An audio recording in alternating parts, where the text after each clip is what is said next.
Got another video for you guys from Upstate Bow Hunter. This video is my buddy Jamie's track sled he built for ice fishing up on Oneida Lake. This is a homemade deal, do it yourself. He's going to briefly go over what he used, how he built it. We got quite a few pictures we're going to be posting in this video, and if you got any questions or comments, don't hesitate to ask us, and it'd be cool if you throw us some likes, maybe subscribe. Alright guys, hope you like the video. Hey guys, welcome back to Upstate Bow Hunter. So we're going to go over the snow dog that Jamie built. I really had no part of this one, this was his deal.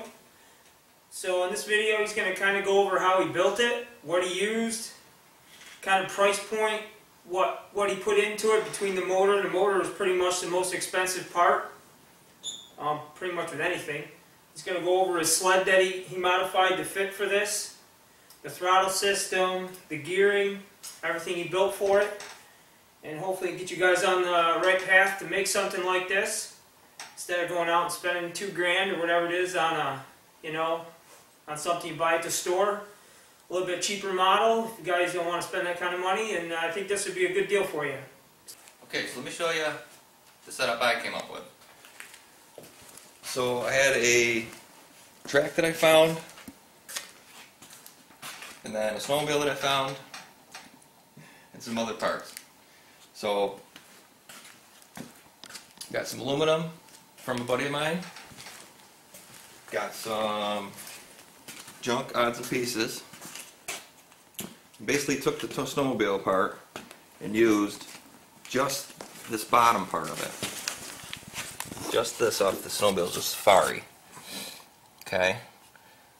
There's heat exchangers under here. We took them off, put them on the top, give it some more strength. And then we got that bolted here and here to this 3/8 angle iron aluminum. 1/2-inch plate aluminum here to hold the drivers. Made a plate for the motor. And kind of just mocked it up and stuck it together. Before we put the motor on it, I balanced it on a piece of pipe and kind of balanced the way it would sit before I mounted that motor, because you had a lot of weight here. So basically what you're saying is you wanted the motor kind of middle weighted, right, in a sense. And centered here so you can turn it easy. And not have all the pivots right here on the heavy weight of the motor. So if you want to move it in your garage, it's really easy to move, even though it weighs 250 or so. Under here, just a simple setup. Got a junk clutch. I was undetermined. I was going to do a centrifugal clutch, but this was cheaper, so I figured I'd give it a whirl. And it's geared down a little bit here. How many teeth would that be on that upper? I'm not even sure, but it's probably a 5.5. 5.5 sprocket? Yeah. Where'd you pick these up? This is all, these I ordered online. All the rest of the stuff was really from TSC, basically. Yeah, Tractor Farm Supply, you can get most of this. Homemade tensioner threw together last weekend with a primitive spring on it. Yeah, because you were having issues with chain popping off, right? Right, changed the sprocket to go a little bit more faster, and just couldn't get the tooth distance right, so I had to add something. And this was. So you got a little bit more acceleration, but it really doesn't affect the torque at all. Still got a lot of torque. Right, it's all torque. This machine's just for torque. Yeah, getting through the slush on the ice. Yeah, you don't want to kill. You want something fast. You're just going to dig in and get stuck. Torque is what you want. All right. Ripped off all. There was electric start on here. I got rid of that for the weight. Pull start's really all you really need. Throttle cable. I like to utilize these wrenches you get with saws, because a lot of them are good metal. Like this one I cut and made a slot for this. This was a wrench saw, like off of Makita. Saw. Not on this end, not on that end, but good steel. I know sometimes. Good hardened steel. Good. Yeah, I got a few of them pieces of parts here. I see on the track. If you can't get your hands on a studded track, here's another better option. Yeah, these are half an inch on long. Your paddles here, you get 1/2-inch Tex screws. Obviously, you screw them down in, you can get some good bite. Just add in Tex screws. I want to say I've got 100 of these on there, and I've only lost, I'm going to say, I couldn't even count. You can't even find one that's missing. That's how, you know, they hold pretty good. Yep. You know, it's not snowmobiles, you're not ripping it up. Yep. Then you got it up here, you got your bumper, which also works as a grab, so you can toss it around, pull it up on the back of your little carport. You don't have to pull it on a trailer, so there's no registration for a trailer. You just see your little, like your aluminum little tow dolly, hook right into your 2-inch receiver. Now, where'd you get that shroud, James? Well, this is off a some kind of lawnmower bagger. Lawnmower bagger? Lawnmower bagger, and put it on there. Grabbed it out of the dumpster or somewhere I saw it, and figured it'd probably work for something I needed. What size motor is that? This is the Predator 420cc. This is the only thing I really spent money on this whole project. This engine, I probably could have went with a 6-horse or whatever, but I didn't want it to be a bog and puss out in the slush, because that's what pretty much this is for the slush. Yep. So I got some aluminum from a buddy of mine. Made the handlebars. Started off with just this part of the handlebars, thinking I'd be able to handle it with just this basic frame here, hanging onto it here, driving. But the first time I took it out, I needed something better than that. So I rigged up. I just grabbed junk what I had laying around, made it a little wider so I could hang onto it. Got your, you know, throttle control. Basic redneck throttle. Well, this is his. There's his his redneck kill switch. Yeah, works kill good. Switch works really good. Just touch it, boom, turns right off right up here. No need for 2-3 wires or switches or. Now, isn't this your second throttle system? Because the first one you figured you fixed the bugs Yeah, and it put was this up one on? here because I didn't have enough cord and just wasn't. Bicycle one just didn't cut it, so this one's a little better. It was binding up since he's got the fold section to load it and unload it to make it a little bit better so you can put it on the back of the truck. His throttle system was running through that pipe that you see here. It ran down through here, but there was a lot of turns, so it was a little... Too much pressure to put it on this little thing here. Yeah, too much pressure. If anybody's ever tried to hook it up on there, that's the hardest point of leverage. You could actually try to push that throttle. So why they put it there, I don't know. So I came up with this little gadget here from a piece of like a pipe clamp that had slots in it. So I was able to put it in there, put it in the vise, bend it over, stick it around that, stick it around this, bend it over. Works really well. No playing it, no yeah, nice moving. and easy. That's about it. There's no adjustments, nothing on the plate here. It's bolted solid.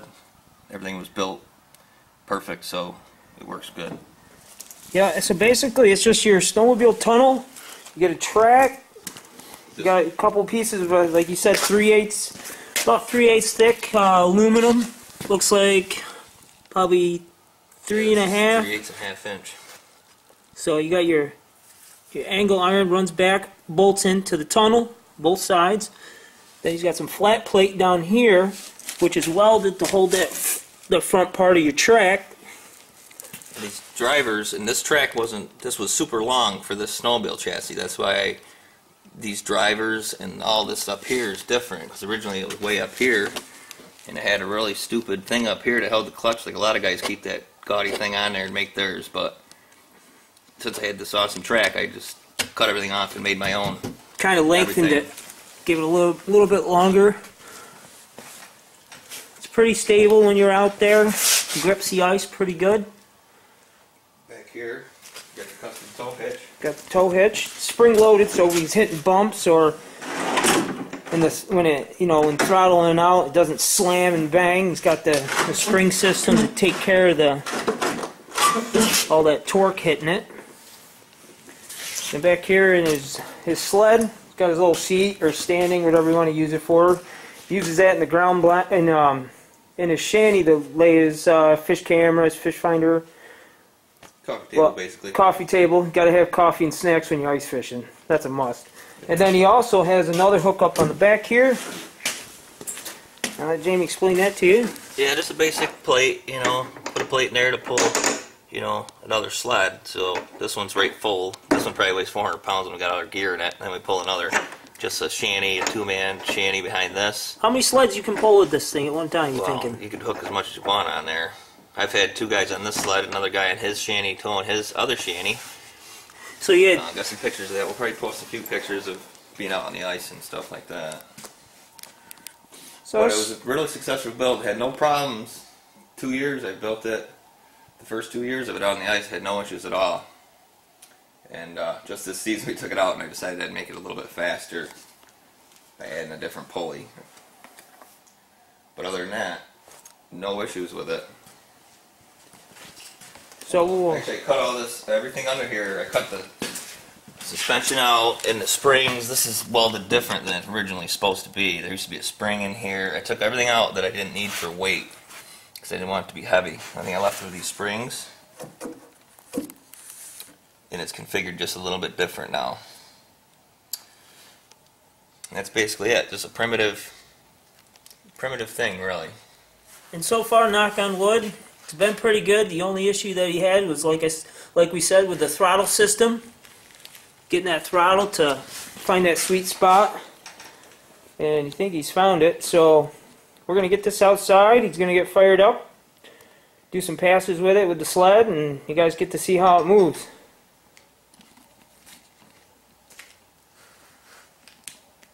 Alright, give her a go, James.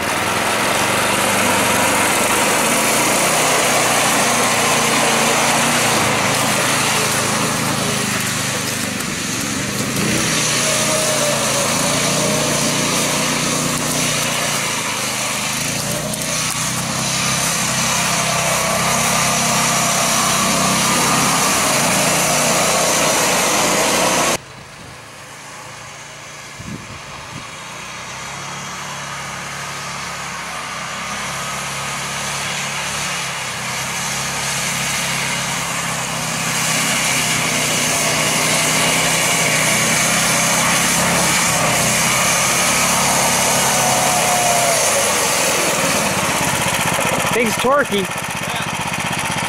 Heck yeah.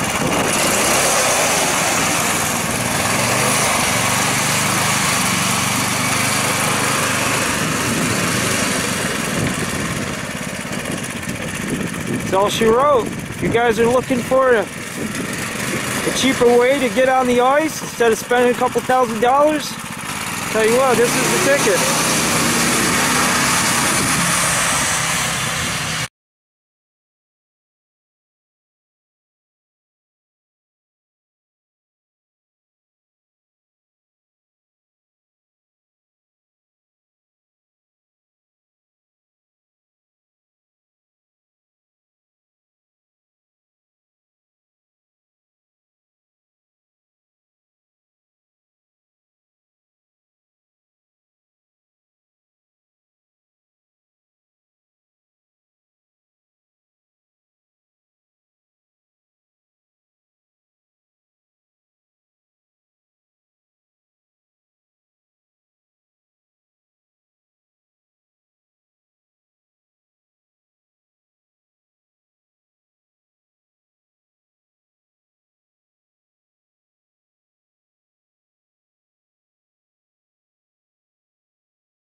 up. I'm going to go out on the lake, see if we can catch some fish with Junior here.